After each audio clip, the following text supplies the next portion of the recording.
I remember the very first time I had a life coach, they weren't called that at the time, but an expert on, who shared with our audience, the women, she did a list and say, where are you on the list? And literally in that audience, women booed her when she said, put yourself top of the list. This was in 1992. In 1992, the idea of being top of your own list was people like, how dare she, and she doesn't have children. I said, she didn't say abandon your children and go running in the streets. She just said, put yourself at the top of the list. Nurture yourself. Honor yourself. Stop the crazy mind chatter in your head that tells you all the time that you're not good enough. Because that's the number one, I found too, issue with everybody. The reason people say, you know, how was that? How was that? Is because you want to know, how do you measure up? Well, to know that you're just being here. You're just being here. However that sperm, bam, hit that egg. However that occurred for you, that your being here is such a miraculous thing, and that your real job is to honor that, And the sooner you figure that out, oh, wow, I'm one of the lucky ones.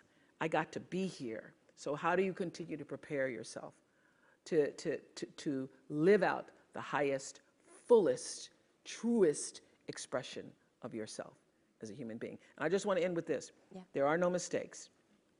There really aren't any, because you have a supreme destiny.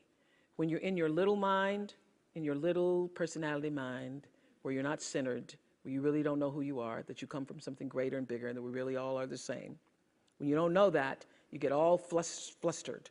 You get stressed all the time, wanting something to be what it isn't. There is a supreme moment of destiny calling on your life. Your job is to feel that, to hear that, to know that.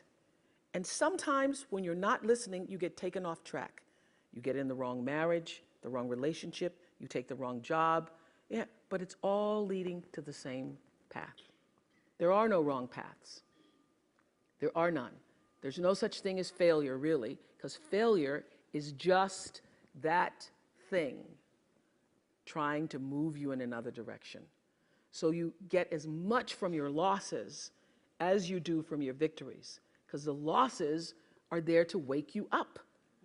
The losses are to say, fool, that is why you go to school. So that CBS can call you. So when you understand that, you don't allow yourself to be completely thrown by a grade or by a circumstance, because your life is bigger than any one experience. And if I always ask people on Super Soul Sunday to tell me, what would you say to your younger self? Every person says in one form or another, I would have said, relax, relax. It's gonna be okay. It really is gonna be okay. Because even if you're on a detour right now, and that's how you know, when you're not at ease with yourself, when you're feeling like, oh, yeah, shouldn't be that is the cue that you need to be moving in another direction. Don't let yourself get all thrown off, continue to be thrown off course. When you're feeling off course, that's the key. How do I turn around? So when everybody was talking about, when I started this network, if I had only known, good Lord, how difficult it would be.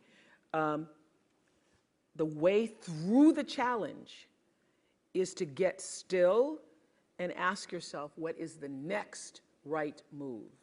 Not think about, oh, I got all of this stuff. What is the next right move? And then from that space, make the next right move and the next right move. And not to be overwhelmed by it, because you know your life is bigger than that one moment. You know you're not defined by what somebody says is a failure for you, because failure is just there to point you in a different direction. And that's all the time I got right now.